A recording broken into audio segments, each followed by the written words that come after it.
વિજ્ઞાન વિષયમાં આગળ માહિતી મેળવીએ કે આપણે નાગરિક શાસ્ત્રનો 8મો પાઠ છે કે જેમાં આપણે અગાઉના લેક્ચરમાં એક તો બંધારણનો અર્થ, ત્યાર પછી મહત્વ, બંધારણ ઘડતરની પ્રક્રિયા અને બંધારણનું મહત્વ આટલા ટોપિક જોયા હતા.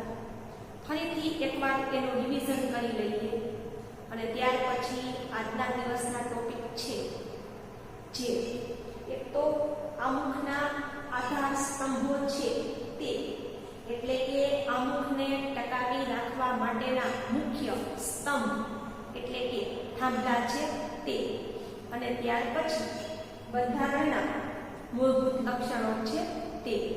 આ બંને ટોપિક આજના દિવસના જોઈશું. એ પહેલા 8મો પાઠ છે એમાં આપણે જોયું કે બંધારણ એટલે કે સંવિધાન છે તેમનો અર્થ તો કોઈ પણ દેશનું શાસન ચલાવવા માટે ઘડવામાં આવેલા નિયમોના વ્યવસ્થિત સંગ્રહને દેશનું બંધારણ કહેવામાં આવે છે.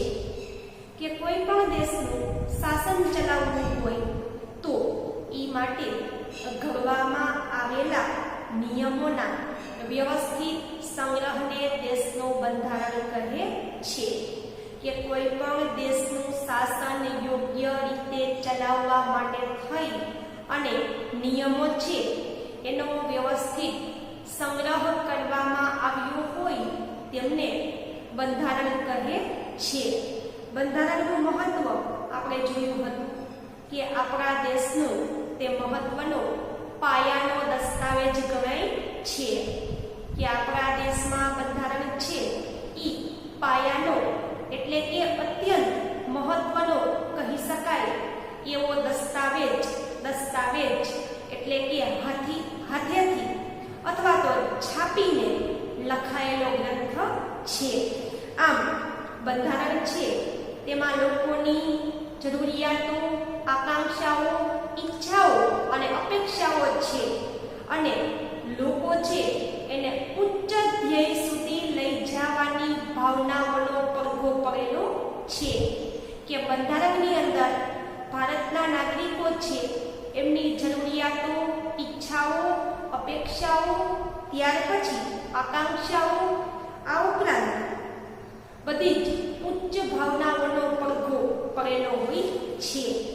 બંધારણ ઘડતરની પ્રક્રિયા કે 25 માર્ચ 1946ના દિવસે ઇંગ્લેન્ડથી ભારતમાં કેબિનેટ મિશન છે એમાં 3 સભ્યો હતા એને ભારત મોકલવામાં આવ્યા અને તેમને ભારતના બંધારણની કામગીરી છે તે સોંપવામાં આવી હતી. તો તેમણે કેબિનેટ મિશન છે તેમણે બંધારણ ઘડતર અંગેનું માળખું છે તે ઘડવા માટે થઈ અને બંધારણ સભાની રચના કરી હતી. કે તે સમયે કેબિનેટ મિશને બનાવેલી બંધારણ સભા પ્રમાણે ભારતમાં કુલ 385 સભ્યો હતા કે જે અલગ અલગ જ્ઞાતિ અને ધર્મમાંથી પસંદ કરવામાં આવ્યા હતા. પછી બંધારણ સભાના અધ્યક્ષ છે એમાં સર્વાનુમતે ડોક્ટર રાજેન્દ્ર પ્રસાદ છે એમની વરણી કરવામાં આવી. સર્વાનુમતે એટલે બધા જ લોકો એવું ઈચ્છતા હતા કે બંધારણ સભાના અધ્યક્ષ છે એ રાજેન્દ્ર પ્રસાદ છે તે બને અને બંધારણની ખરડા સમિતિના અધ્યક્ષ ડોક્ટર ભીમરાવ આંબેડકર હતા. કે ખરડા સમિતિ, ખરડો એટલે શું કે જેની વિશે આગળ 9મા પાઠમાં માહિતી આપેલી છે કે કોઈ કાયદો હોય એ કાયદો જ્યાં સુધી એમના ઉપર રાષ્ટ્રપતિની મંજૂરી ના મળેલી હોય ત્યાં સુધી એ કાયદાને ખરડો કહે છે. તો બંધારણ સભાની ખરડા સમિતિના અધ્યક્ષ ડોક્ટર ભીમરાવ આંબેડકર હતા. આ બંધારણ સભા છે તેમણે પોતાની કામગીરી 9 ડિસેમ્બર 1946ના દિવસથી શરૂ કરી હતી જે 2 વર્ષ 11 મહિના અને 18 દિવસ સુધી ચાલી હતી. અને જેમાં તેમણે અલગ અલગ 166 બેઠકો છે તે બોલાવેલી હતી. આ ઉપરાંત બંધારણ છે એના પ્રથમ 395 અનુચ્છેદ એટલે કે આર્ટિકલ્સ અને 8 પરિશિષ્ટ હતા કે જ્યારે બંધારણ બનાવવામાં આવ્યું ત્યારે એમાં 395 અનુચ્છેદ એટલે કે આર્ટિકલ્સ અને 8 પરિશિષ્ટ હતા. ત્યાર પછી સુધારા વધારા કરી અને 461 અનુચ્છેદ અને 12 પરિશિષ્ટ છે તે હાલમાં છે. કે બંધારણ સભા બન્યું ત્યારે તેમાં 395 અનુચ્છેદ અને 8 પરિશિષ્ટ હતા અને હાલમાં જોઈએ તો 461 અનુચ્છેદ અને 12 પરિશિષ્ટ જોવા મળે છે. 26 નવેમ્બર 1949 ના દિવસે બંધારણ સભામાં બંધારણ સર્વાનુમતે પસાર કરવામાં આવ્યું હતું. કે 26 નવેમ્બર 1949 ના દિવસે બંધારણ સભાની અંદર દરેક સભ્યો છે એમના સર્વાનુમતે બંધારણને પસાર કરવામાં આવ્યું અને એમને કાયદાનું સ્વરૂપ અપાયું અને 26મી જાન્યુઆરી 1950 થી ભારતનું બંધારણ અમલમાં આવ્યું અને એક ભારત પ્રજાસત્તાક રાષ્ટ્ર તરીકે ઘોષિત કરવામાં આવ્યું. કે બંધારણ સભામાં 26 નવેમ્બર 1949 ના દિવસે પસાર થયું હતું. ત્યાર પછી બંધારણ છે જે 26 જાન્યુઆરી 1950 થી આપણા દેશમાં અમલમાં આવ્યું અને આ દિવસથી આપણો દેશ છે એમને પ્રજાસત્તાક રાષ્ટ્ર ઘોષિત કરવામાં આવ્યું. બંધારણ સભા છે એના રાષ્ટ્ર ચિહ્ન તરીકે 4 સિંહોની આકૃતિ અને સત્યમેવ જયતે નામનું સૂત્ર પસંદ કરવામાં આવ્યું. ત્યાર પછી છે આમુખ. તો કે આમુખ એટલે શું? તો કે બંધારણનો જે કાંઈ ટૂંકમાં સાર છે એ આમુખ સ્વરૂપે અપાયેલો છે. ઉદાહરણ તરીકે આપણે કોઈ બુક વાંચતા હોઈએ તો એના પહેલા પેજ ઉપર એમની પ્રસ્તાવના એટલે કે બુકમાં શેની માહિતી છે એ ટૂંકમાં આપેલું હોય તો બંધારણમાં આમુખ છે એમાં બંધારણની અંદર શેના વિશે ચર્ચા કરેલી છે એની ટૂંકમાં માહિતી આપેલી છે.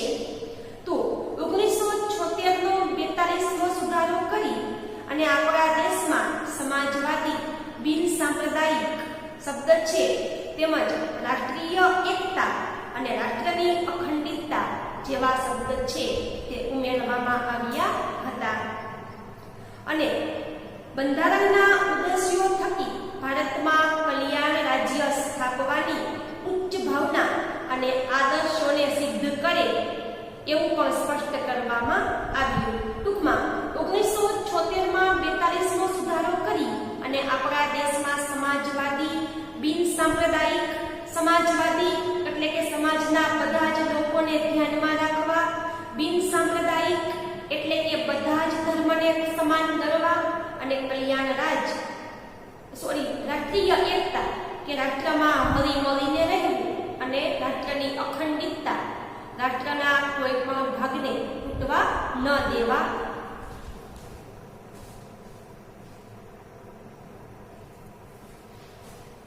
ત્યાર પછી આગળ જોઈએ આમુખનું મહત્વ કે જેવી રીતે દરિયાની અંદર હોકાયંત્ર હોય ઈ કોઈ પણ સ્ટીમર કે હોડી છે એને સાચો રસ્તો બતાવે એવી રીતે આમુખ છે તે બંધારણને અથવા તો એમાંથી જે કંઈ કાયદા કે માર્ગદર્શક સિદ્ધાંતો બને છે એમને યોગ્ય રસ્તો કે રાહ બતાવે છે. કે બંધારણની અંદર કોઈ કલમ છે, કોઈ કાયદો છે જે અસ્પષ્ટ હોય, અસંદિગ્ધ હોય, સમજાતો ન હોય તો આમુખ છે ઈ સમજાવવામાં મદદરૂપ બને છે. આમ આમુખનું મહત્વ બંધારણમાં હોકાયંત્ર જેટલું રહેલું છે.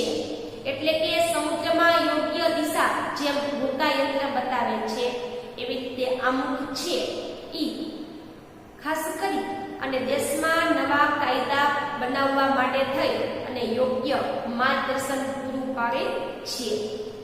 ત્યાર પછી આજના દિવસના ટોપિક જોઈએ આમુખના આધાર સ્તંભ. તો આમાં 3 આધાર સ્તંભ છે જે ત્રણેય પરીક્ષામાં ટૂંકનોંધ સ્વરૂપે અલગ અલગ રીતે પૂછાઈ શકે છે. તો ભારતીય બંધારણના આમુખમાં વ્યક્ત થયેલા આધારયુક્ત શબ્દ જેમ કે અમે ભારતના લોકો, સાર્વભૌમ, સમાજવાદી, બિનસાંપ્રદાયિક, લોકશાહી, પ્રજાસત્તાક, બંધુતા, ન્યાય, સમાનતા, રાષ્ટ્રીય એકતા અને અખંડિતતા વગેરે છે.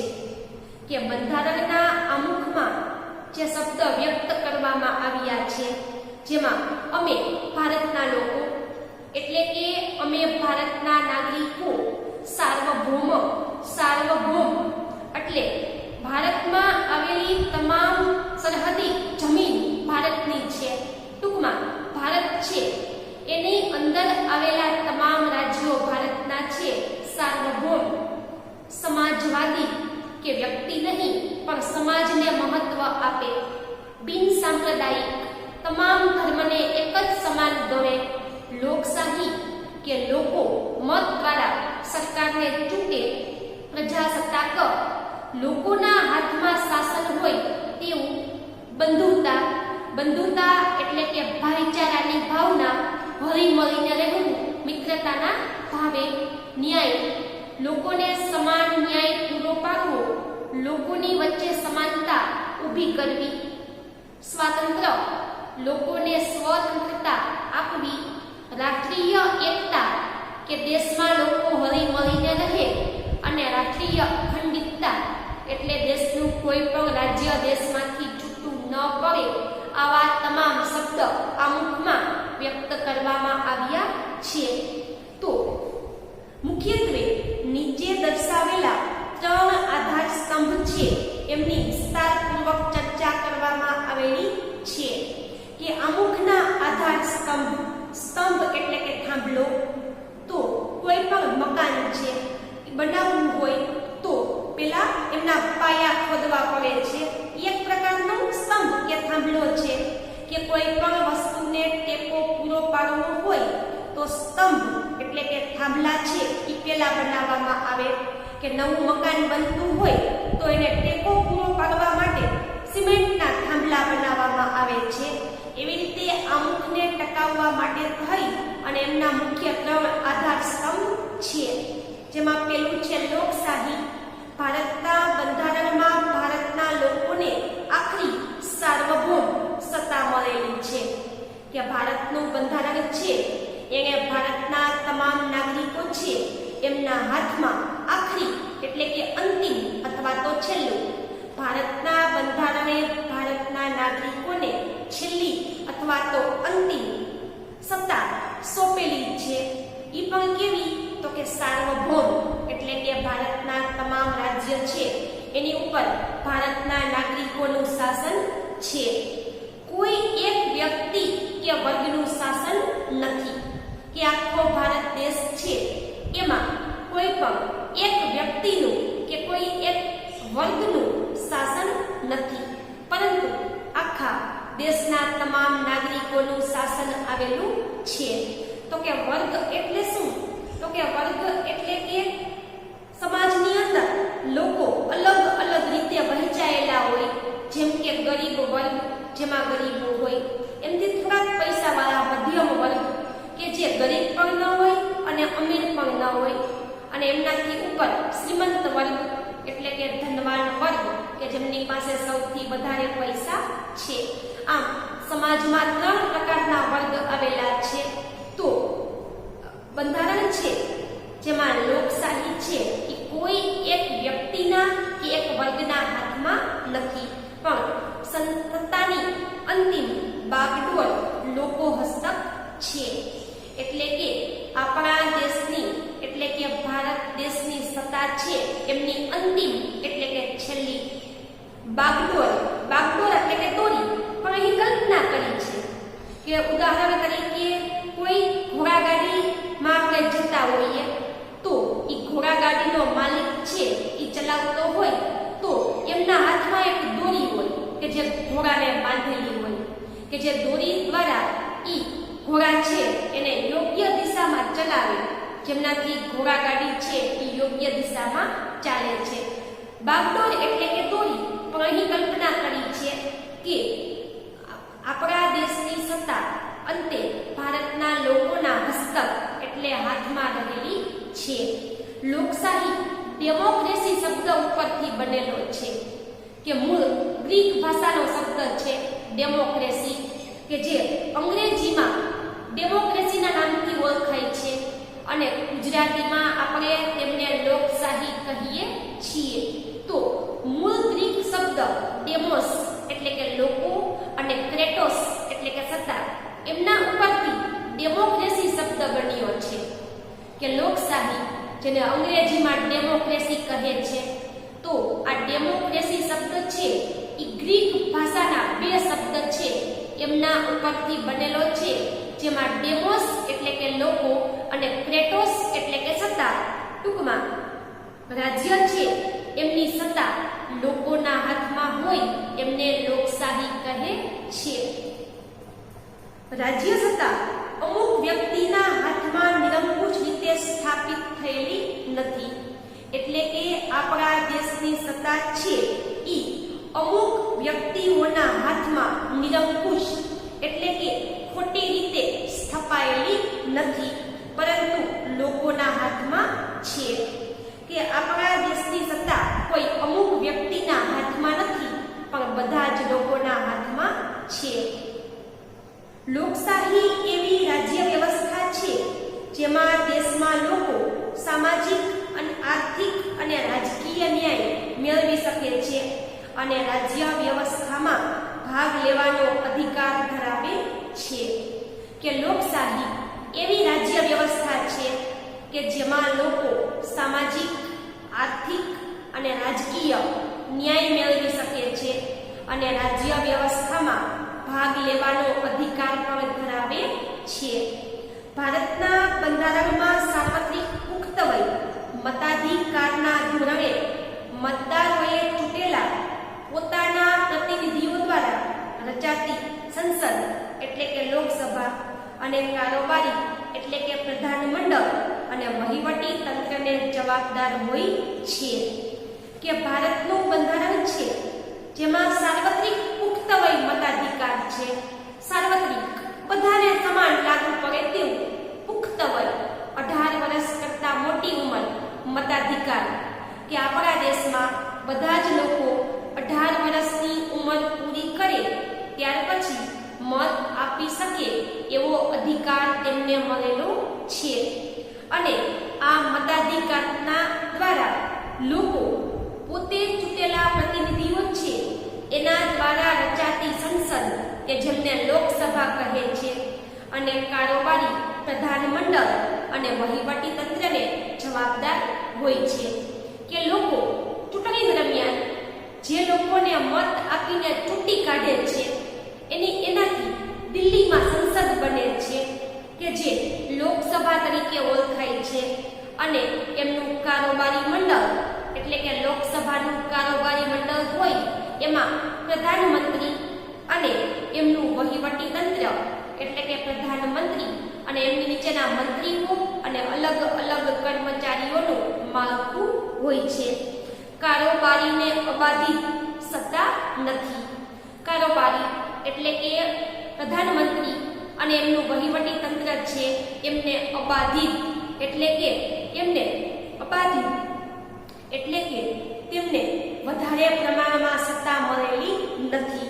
તેને નિયત સમય મર્યાદા સુધી જ સત્તાનું સુકાન સોંપાયેલું છે. એટલે કે કારોબારી છે એને નિયત એટલે કે નક્કી કરેલો કે નિર્ધારિત કરેલો, તો કારોબારીને નક્કી કરેલા સમય પ્રમાણે સત્તાનું સુકાન સોંપાયેલું છે. એટલે કે નક્કી કરેલા સમયગાળા દરમિયાન કારોબારી છે એમને સત્તા છે તે સોંપાયેલી છે. તે જ પ્રમાણે રાજ્ય અને સ્થાનિક કક્ષાએ મતદારો સરકારને ચૂંટી કાઢે છે. કે જેવી રીતે લોકસભાની ચૂંટણી થાય છે કે લોકો પોતાનો મત આપીને લોકસભામાં ચૂંટણી કરે છે, તેવી જ રીતે રાજ્યની અને સ્થાનિક કક્ષાની એટલે કે કોઈ પણ રાજ્યની વિધાનસભાની અને સ્થાનિક કક્ષા એટલે કે ગ્રામ, તાલુકા અને જિલ્લા પંચાયત છે એમની ચૂંટણીમાં પણ લોકો છે ઈ પોતાના પ્રતિનિધિઓને ચૂંટી કાઢે છે. આમ લોકશાહી રાજ્ય એટલે લોકોનું, લોકો વડે, લોકો દ્વારા ચાલતું રાજ્ય. આમ લોકશાહી રાજ્યની વ્યાખ્યા આપી છે. 2 માર્કના પ્રશ્નમાં પૂછી શકાય કે લોકશાહી રાજ્ય એટલે લોકોનું, લોકો વડે અને લોકો માટે ચાલતું રાજ્ય. સાચી સત્તા લોકોના પ્રતિનિધિઓમાંથી બનેલા પ્રધાન મંડળમાં સ્થાપિત થયેલી હોય છે. કે લોકશાહીમાં સાચી સત્તા છે ઈ લોકોના પ્રતિનિધિઓ કે લોકોએ જે વ્યક્તિને પ્રતિનિધિ તરીકે ચૂંટી કાઢી છે એમાંથી જ પ્રધાન મંડળ બને છે અને એના હાથમાં સ્થાપિત થયેલી હોય છે. એટલે કે પ્રધાન મંડળ છે એ લોકોના પ્રતિનિધિઓ છે એમાંથી જ બનાવવામાં આવે છે. પ્રધાન મંડળની રચના સંસદમાંથી કરવામાં આવે છે કે 5 વર્ષ પૂરા થાય ત્યાર પછી નવી ચૂંટણી યોજાય અને ત્યાર પછી પ્રધાન મંડળ, પ્રધાનમંત્રી અને તેમનું મંત્રી મંડળ છે એમની રચના સંસદમાંથી કરવામાં આવે છે. પ્રધાન મંડળ સંસદને જવાબદાર છે કે પ્રધાનમંત્રી અને તેમનું મંત્રી મંડળ છે એ સંસદને જવાબદાર છે. ભારત પ્રજાસત્તાક રાજ્ય એટલા માટે છે કે ભારતનો કોઈ પણ નાગરિક બંધારણમાં નિર્ધારિત કરેલી લાયકાત ધરાવતો હોય અને તે વ્યક્તિ સાર્વત્રિક પુખ્ત વય મતાધિકારથી ચૂંટાઈ આવતો હોય છે. કે ભારત પ્રજાસત્તાક રાજ્ય એટલે કે આપણા દેશની પ્રજાના હાથમાં આપણા દેશની શાસન છે. એટલા માટે ભારત છે એમાં કોઈ પણ નાગરિક છે ઈ નક્કી કરેલી એટલે કે નિર્ધારિત લાયકાત ધરાવતો હોય તો સાર્વત્રિક પુખ્ત વય મતાધિકારથી તે ચૂંટાઈ શકે છે. કે બંધારણે વ્યક્તિને જે લાયકાત એમની માટે દોરી છે એ લાયકાત જો વ્યક્તિમાં હોય તો કોઈ પણ વ્યક્તિ ચૂંટણી દરમિયાન ઊભો રહી શકે છે અને ચૂંટાઈ શકે છે. કોઈ પણ વંશ પરંપરાગત વારસાને આધીન આ પદ પ્રાપ્ત કરી શકતું નથી. કે આપણા દેશમાં કોઈ પણ વ્યક્તિ છે એ લોકોના મત દ્વારા ચૂંટાય છે. વંશ પરંપરાગત એટલે કે વંશ પરંપરાગત એટલે કે આપણા પિતા, આપણો પુત્ર, એમનો પુત્ર, એવી રીતે આપણા દેશમાં કોઈ વ્યક્તિ ચૂંટાતું નથી. એટલે કે દાદા પરદાદા અથવા તો પિતા અને બાળકો એવી રીતે આપણા દેશમાં ચૂંટાતા નથી. પરંતુ આપણો દેશ છે એમાં લોકો છે તે ચૂંટણી દ્વારા ચૂંટાઈ અને આવે છે. 5 વર્ષ સુધી સામાન્યતઃ તે સત્તા ઉપર રહી શકે છે. કે લોકોએ જે વ્યક્તિને ચૂંટી કાઢી છે એ 5 વર્ષ સુધી પોતે પોતાની સત્તા ઉપર રહી શકે છે. સંસદીય સરકાર સંયુક્ત જવાબદારીના સિદ્ધાંત ઉપર કામ કરે છે એટલે તેમને જવાબદાર સરકાર પણ કહે છે. કે સંસદીય સરકાર છે એ સંયુક્ત જવાબદારી કે એક બાજુ દેશનું શાસન ચલાવવું અને બીજી બાજુ નાગરિકો છે એમની સાથે અન્યાય ન થાય એમનું ધ્યાન રાખવું. એટલે કે દેશનું શાસન ચલાવી અને સાથે સાથે નાગરિકો છે એમનું ધ્યાન રાખવું. આમ બંને જવાબદારી પૂરી કરી અને સંસદીય સરકાર કામગીરી કરે છે એટલે તેમને જવાબદાર સરકાર પણ કહે છે. ભારતની લોકશાહી સરકાર સ્વતંત્રતા, સમાનતા અને બંધુતાની ભાવનાનો સ્વીકાર કરે છે. કે આપણા દેશની લોકશાહી છે, આપણા દેશની લોકશાહી સરકાર જે સ્વતંત્રતા, સમાનતા અને બંધુત્વની ભાવના છે. એટલે કે દરેક નાગરિકોને સ્વતંત્રતા આપવી, સમાનતા પૂરી પાડવી અને બંધુતા એટલે કે ભાઈચારાની ભાવના છે એમનો સ્વીકાર કરે છે અને તે હેતુઓને પૂર્ણ કરવા માટે સતત પ્રયત્નશીલ રહે છે. એટલે કે આપણા બંધારણમાં સ્વતંત્રતા, સમાનતા અને ભાઈચારાની ભાવના છે એમનો હેતુ પૂરો થાય એ માટે સરકાર સતત પ્રયત્ન કરે છે. બંધારણના ઘડવૈયાઓએ ભારતના લોકોને સાર્વત્રિક પુખ્ત વય મતાધિકારનો હક આપી અને હિંમતપૂર્વકની શ્રદ્ધા મૂકેલી છે. કે આપણા બંધારણના ઘડવૈયાઓ છે તેમણે ભારતના લોકોને સાર્વત્રિક પુખ્ત વય મતાધિકાર એટલે કે આપણા દેશમાં તમામ નાગરિકો 18 વર્ષની ઉંમર પૂરી કર્યા પછી પોતે મત આપી શકે એ માટે આપણી બંધારણ સભા છે એમણે નાગરિકો ઉપર હિંમત કરી અને શ્રદ્ધા મૂકેલી છે. એટલે કે આપણા બંધારણના ઘડવૈયાઓને દેશના નાગરિકો ઉપર પૂરતો વિશ્વાસ હતો કે તેઓ યોગ્ય વ્યક્તિને ચૂંટી અને લોકશાહી શાસન છે એને ચલાવશે.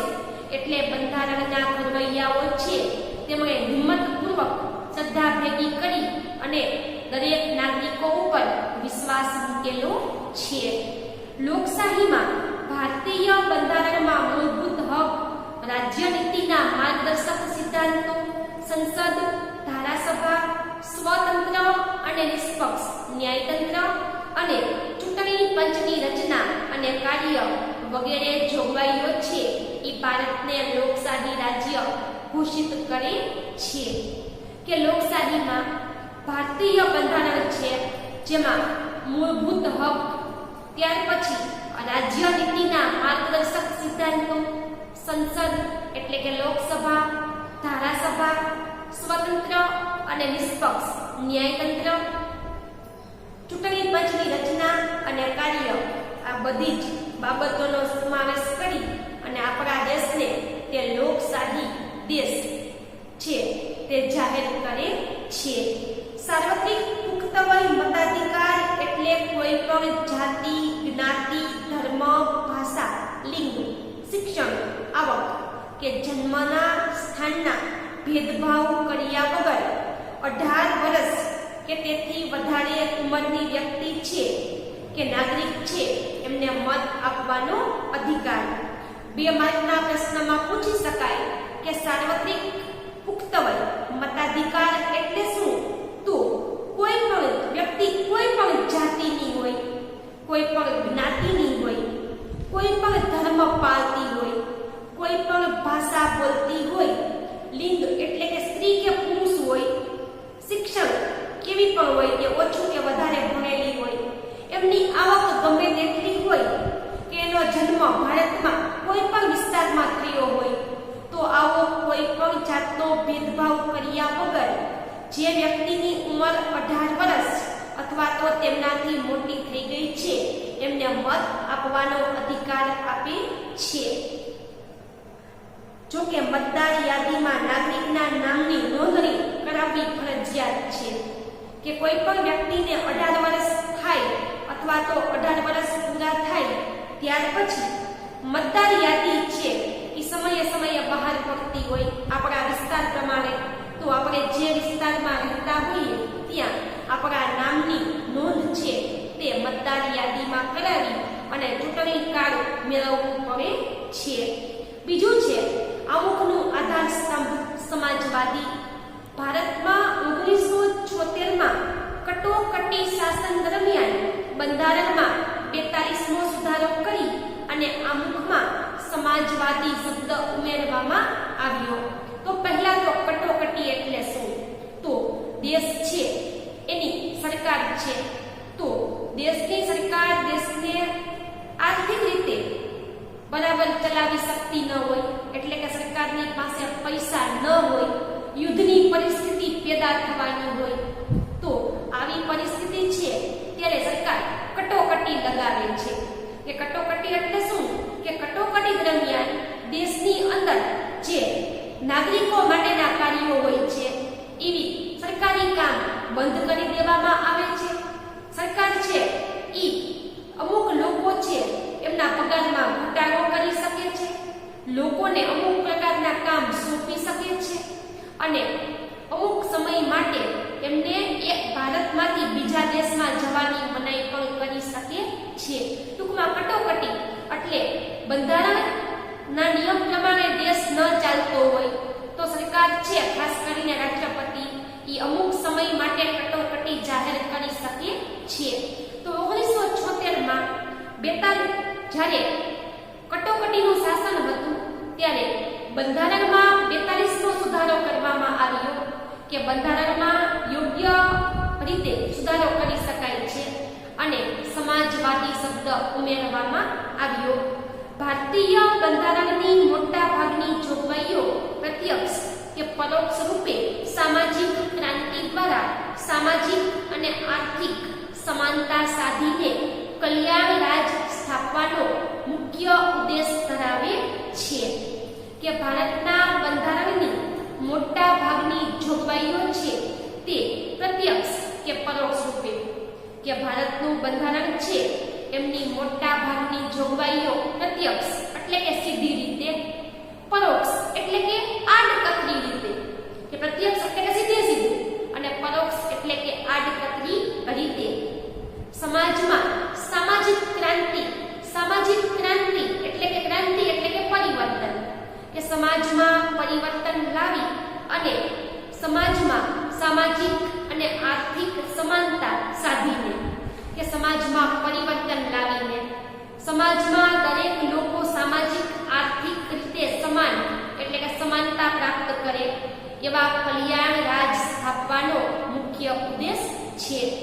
અમુકમાં તમામ નાગરિકોને સામાજિક, રાજકીય તેમજ આર્થિક ન્યાય અને સમાનતા પ્રાપ્ત થાય તેવી સમાજવાદી વિચારસરણી ધરાવતી સમાજ રચનાની સ્થાપનાનું ધ્યેય રાજ્ય નીતિના માર્ગદર્શક સિદ્ધાંતોમાં આપેલું છે. કે આપણા દેશનું આમુખ છે એમાં તમામ નાગરિકોને સામાજિક, રાજકીય અને આર્થિક રીતે ન્યાય મળે, સમાનતા પ્રાપ્ત થાય એવી સમાજવાદી વિચારસરણી એટલે કે કોઈ વ્યક્તિ નહીં પણ આખા દેશના સમાજના તમામ નાગરિકોને એક જ સમાન રીતે જુએ તેવી વિચારસરણી કે જેના દ્વારા સમાજ રચના છે એ સ્થાપવાનું ધ્યેય રાજ્ય નીતિના માર્ગદર્શક સિદ્ધાંતોમાં આપેલું છે. એટલે કે સમાજવાદી વિચારસરણી ધરાવતા સમાજની રચના થાય એ પણ એમનો મુખ્ય આધાર સ્તંભ ગણાય છે. સમાજવાદી સમાજ રચનામાં રાષ્ટ્રીય સંસાધનોની ન્યાયયુક્ત વહેંચણી કરવામાં આવે છે. કે સમાજવાદ એટલે કે દેશના તમામ નાગરિકોને એક સમાન ગણવામાં આવે અને તેઓ હળીમળીને રહે એવા સમાજની અપેક્ષા કરવામાં આવે. તો સમાજવાદી સમાજ રચના છે તેમાં રાષ્ટ્રીય સંસાધનો છે એમની ન્યાયયુક્ત વહેંચણી. સંસાધન એટલે કે વ્યક્તિએ કંઈ પણ વસ્તુ બનાવેલી છે, રાષ્ટ્રીય સંસાધન કે દેશના નાગરિકો છે એને જે કંઈ વસ્તુ બનાવી છે, જે કંઈ વસ્તુનું ઉત્પાદન કર્યું છે, તો દેશમાં બનેલી રાષ્ટ્રીય સંસાધન છે એ તમામ નાગરિકોને ન્યાયયુક્ત સમાન રીતે પ્રાપ્ત થાય. ઉત્પાદન અને વિતરણની વ્યવસ્થા રાજ્ય હસ્તક હોય. કે આપણા દેશના રાષ્ટ્રીય સંસાધનો એટલે કે આપણા દેશમાં વસ્તી બનતી તમામ વસ્તુઓ છે એ દરેક નાગરિકોને સમાન રીતે વહેંચાઈ જાય. ઉત્પાદન કે કંઈ પણ વસ્તુ બનાવવી હોય અથવા તો વિતરણ એટલે વહેંચણી કરવી કે વેચી દેવું, તો યોગ્ય ઉત્પાદન કરી અને તમામ નાગરિકો છે એમને સમાન રીતે વહેંચાય એવી વિતરણની વ્યવસ્થા કરવી, જે રાજ્ય હસ્તક એટલે કે દેશની સરકારના હાથમાં હોય છે. કે આપણા દેશમાં બધા જ નાગરિકોને સમાન રીતે વસ્તુઓ પ્રાપ્ત થાય. ઉત્પાદન એવી રીતે કરવું કે જેનાથી તમામ નાગરિકો છે એમને યોગ્ય રીતે સમાન રીતે વસ્તુઓ પ્રાપ્ત થાય એવી સત્તા રાજ્યના હસ્તક એટલે કે દેશની સરકારના હાથમાં હોય છે. રાજ્યમાં વિવિધ વિસ્તારો અને વ્યવસાયોમાં કાર્ય કરતા લોકો વચ્ચે આવકની અસમાનતા ઓછી કરવાનો પ્રયત્ન કરવામાં આવતો હોય, કોઈ પણ વ્યક્તિ કે સમૂહના હાથમાં સંપત્તિ કેન્દ્રિત થયેલી ન હોય, સૌને સ્વસ્થ અને ગૌરવપૂર્વક વિકાસ કરવાની તક અને સગવડ પ્રાપ્ત થાય, કે અલગ અલગ રાજ્યમાં વિવિધ વિસ્તારોમાં રહેતા લોકો છે કે જે અલગ અલગ વ્યવસાય એટલે કે અલગ અલગ કામ ધંધો કરતા હોય અને રાજ્યના અલગ અલગ વિસ્તારોમાં રહેતા હોય, તો આવા લોકો વચ્ચે આવકની અસમાનતા દૂર થાય, કોઈ પણ વ્યક્તિ કે સમૂહના હાથમાં સંપત્તિ કેન્દ્રિત ન થાય. કેન્દ્રિત થવું એટલે એક વ્યક્તિના હાથમાં ચાલ્યું જવું, એનાથી ઉલટું વિકેન્દ્રિત, બધાને સરખે ભાગે વહેંચી દેવું. તો આપણા દેશની આવક કે સંપત્તિ કોઈ એક વ્યક્તિ કે સમૂહના હાથમાં કેન્દ્રિત ન થાય, સૌને સ્વસ્થ અને ગૌરવપૂર્વક વિકાસ કરવાની તક પ્રાપ્ત થાય, કે તમામ નાગરિકો સ્વસ્થ એટલે કે તંદુરસ્ત રીતે, ગૌરવપૂર્વક એટલે કે સન્માનપૂર્વક વિકાસ કરવાની તક એમને પ્રાપ્ત થાય, અને એના દ્વારા સામાજિક કલ્યાણ કરવાનો કે સમાજવાદી શબ્દનો મુખ્ય હેતુ શું છે? તો કે સામાજિક કલ્યાણ કરવાનું, એટલે કે સમાજના તમામ નાગરિકોનું કલ્યાણ થાય, એમનું હિત જળવાય અને ગરીબ તવંગરના ભેદોને નાબૂદ કરવા. તવંગર એટલે કે શ્રીમંત અથવા તો ધનવાન. તો આપણા દેશમાં ગરીબ અને ધનવાન કે શ્રીમંત જેવા કોઈ પણ સંબંધો જોવા ન મળે, એમને નાબૂદ કરવા અને લોકોનું જીવન ધોરણ ઊંચું લાવવું, એટલે કે લોકોનું આરોગ્ય, શિક્ષણ, ભોજન, રહેઠાણ એ સારા પ્રમાણમાં પ્રાપ્ત થાય, કે જેનાથી લોકોનું જીવન ધોરણ સુધરે અને તેઓમાં સામાજિક અને આર્થિક કલ્યાણ સાધવાનો પ્રયત્ન કરવા બંધારણના રાજ્યોને માર્ગદર્શન આપેલ છે. તેથી ભારતીય બંધારણ એક સામાજિક દસ્તાવેજ છે, કે આમુખનો આધાર સ્તંભ છે સમાજવાદ, કે જેનો મુખ્ય હેતુ છે કે સમાજમાં કોઈ એક વ્યક્તિને નહીં પણ તમામ નાગરિકોને સમાન ગણવા અને સામાજિક કલ્યાણ સ્થાપવાનો મુખ્ય હેતુ છે તે ધરાવવું, અને સમાજમાં ગરીબ અને ધનવાનના ભેદ દૂર થાય, લોકોનું જીવન ધોરણ ઊંચું આવે અને સામાજિક અને આર્થિક કલ્યાણ છે એ સાધવાનો પ્રયત્ન કરવો, કે જેથી ભારતનું બંધારણ છે એ એક સામાજિક દસ્તાવેજ છે, કે ભારતનું બંધારણ છે એમાં દરેક નાગરિકોને સમાન ગણી અને એક સામાજિક દસ્તાવેજ બનાવવામાં આવેલો છે. ત્યાર પછી છે બિન સાંપ્રદાયિકતા. 1976ના 42માં બંધારણીય સુધારાથી આમુખમાં બિન સાંપ્રદાયિક શબ્દ ઉમેરવામાં આવ્યો. બિન સાંપ્રદાયિક એટલે કે કોઈ પણ ધર્મને વધારે કે ઓછું મહત્વ ન આપવું, બધા જ ધર્મને સમાન ગણવા. ભારત એક ધર્મનિરપેક્ષ કે બિન સાંપ્રદાયિક સેક્યુલર રાજ્ય છે, કે ભારત છે તે એક ધર્મનિરપેક્ષ એટલે કોઈ પણ ધર્મ છે એને મહત્વ ન આપવું. બિન સાંપ્રદાયિક એટલે કે બધા જ સંપ્રદાય કે બધા જ ધર્મને એક સમાન ગણવા. બંધારણીય જોગવાઈ મુજબ ભારત ધાર્મિક રાજ્ય બની શકતું નથી, કે બંધારણે કરેલી જોગવાઈ પ્રમાણે ભારત છે એ ધાર્મિક દેશ બની શકતો નથી, એટલે કે કોઈ પણ એક ધર્મને ઉત્તેજન આપી શકતો નથી. ભારતના રાજ્યને પોતાનો કોઈ ધર્મ નથી, કે ભારત દેશ છે એને પોતાનો કોઈ ધર્મ નથી. તેથી ધર્મની બાબતમાં રાજ્ય ક્યારેય દખલગીરી કરતું નથી, કે આપણા દેશને કોઈ ધર્મ નથી એટલે ધર્મની બાબતમાં સરકાર ક્યારેય દખલગીરી કે હસ્તક્ષેપ કરતી નથી.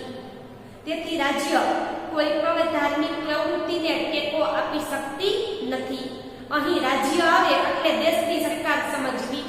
તો આપણા દેશની સરકાર એમનો કોઈ ધર્મ નથી અને તે કોઈ પણ ધાર્મિક પ્રવૃત્તિ છે, પ્રવૃત્તિ એટલે કે કાર્ય, કે કોઈ પણ ધાર્મિક કાર્યને પ્રોત્સાહન આપી શકતી નથી, ટેકો આપી શકતી નથી. રાજ્ય કોઈ પણ બિનસાંપ્રદાયિક પ્રવૃત્તિ સાથે ધર્મને જોડી શકતી નથી.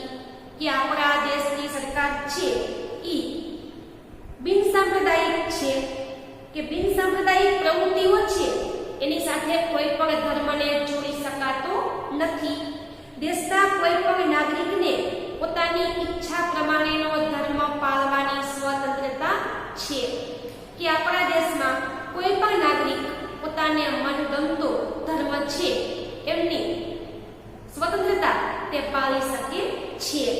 રાજ્ય, ધર્મ કે સંપ્રદાયના નામે કોઈ પણ નાગરિક પ્રત્યે પક્ષપાત કે ભેદભાવ રાખી શકતી નથી. એટલે કે આપણો દેશ છે એમાં રાજ્ય છે ઈ એટલે કે આપણા દેશની સરકાર છે ઈ કોઈ પણ ધર્મ અથવા તો સંપ્રદાય છે તો એના નામે કોઈ પણ નાગરિક પ્રત્યે પક્ષપાત કે ભેદભાવ એટલે કે અસમાનતા રાખી શકતી નથી. તેને જાહેર નોકરી તેમજ રાજકીય અધિકારો ભોગવવાની સમાન તક પૂરી પાડવામાં આવી છે. કે બંધારણ સભા છે એમણે દરેક નાગરિકોને પોતાનો મનગમતો ધર્મ પાળવાની સ્વતંત્રતા આપી છે અને વ્યક્તિ ગમે તે ધર્મની હોય તો તે જાહેર નોકરી એટલે કે સરકારી નોકરી મેળવી શકે છે અને તમામ પ્રકારના રાજકીય એટલે કે સરકારે બનાવેલા કે બંધારણે બનાવેલા અધિકારો ભોગવી શકે છે. એ માટે દરેક નાગરિકોને સમાન તક પૂરી પાડવામાં આવેલી છે. આમ બિનસાંપ્રદાયિકતા એ બંધારણનું મૂળભૂત અને મૂળ તત્વ અને લોકશાહીનું અનિવાર્ય લક્ષણ છે. આમ બિનસાંપ્રદાયિકતા છે તે બંધારણનું મૂળભૂત તત્વ અને લોકશાહીનું અનિવાર્ય લક્ષણ ગણાય છે. સર્વધર્મ સમદ્રષ્ટિ અને સર્વધર્મ સંભાવના સિદ્ધાંતને વડે ભારતીય બંધારણમાં કોઈ પણ ધર્મને રાજ્યમાં ઉત્તેજન આપવામાં આવતું નથી.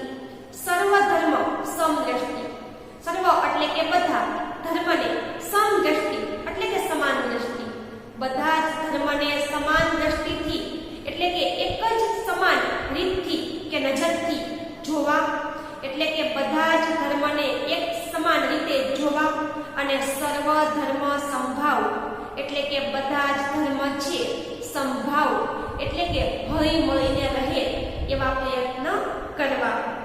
એટલે આ સિદ્ધાંતને વડેલ આપણો દેશ છે ઈ કોઈ પણ ધર્મને દેશમાં ઉત્તેજન એટલે કે મહત્વ આપી શકતો નથી. ટૂંકમાં આપણા દેશમાં બધા જ ધર્મને એક સમાન ગણ્યા છે એટલે કોઈ ધર્મને વધારે કે ઓછું મહત્વ આપવામાં આવતું નથી. વ્યક્તિને પોતાની ધાર્મિક માન્યતા, આસ્થા, શ્રદ્ધા રાખવી સાથે એના પ્રચાર અને પ્રસાર કરવાના નાગરિકના અધિકારને રાજ્ય કોઈ પણ પ્રતિબંધ કે અવરોધ મૂકી શકતી નથી. કે વ્યક્તિ છે એ પોતાની ધાર્મિક માન્યતા, આસ્થા, શ્રદ્ધા છે તે રાખવા સાથે એના પ્રચાર પ્રસાર કરવાના નાગરિકના અધિકારને કે વ્યક્તિનો મનગમતો ધર્મ છે એની માન્યતા છે, આસ્થા છે, શ્રદ્ધા છે તો એનો પ્રચાર અને પ્રસાર તે કરી શકે છે. તો કે પ્રચાર એટલે જાહેરાત કરવી કે આપણને ગમતો હોય એ ધર્મની આપણે બીજાની સામે જાહેરાત કરી શકીએ છીએ, વાત કરી શકીએ છીએ, એમને પ્રચાર કર્યો કહેવાય. અને પ્રસાર એટલે ફેલાવો કરવો કે વધુમાં વધુ લોકો આપણા ધર્મ વિશે માહિતી મેળવી શકે એ માટે આપણે એમનો પ્રસાર પણ કરી શકીએ છીએ. કે જેમાં દેશની સરકાર કોઈ પણ પ્રકારનો પ્રતિબંધ અથવા તો અવરોધ મૂકી શકતી નથી. આમ અમુકના મુખ્ય 3 આધાર સ્તંભ છે. એક તો લોકશાહી, બીજું છે સમાજવાદ અને ત્રીજું છે બિનસાંપ્રદાયિકતા. ત્યાર પછી હવે પછીનો નેક્સ્ટ લેક્ચર છે કે જેમાં આપણે બંધારણના મૂળભૂત લક્ષણો છે એમની માહિતી મેળવશું અને એમાં અમુક 2 માર્કના પ્રશ્ન પણ પૂછેલા હોય છે. તો સાથે જે સ્ટડી મટીરીયલ છે એનો યોગ્ય અભ્યાસ કરવો કે જેમાં જ 2 માર્કના પ્રશ્ન છે ટૂંકમાં તેના જવાબ છે એ તમે એમાંથી જોઈ શકો છો.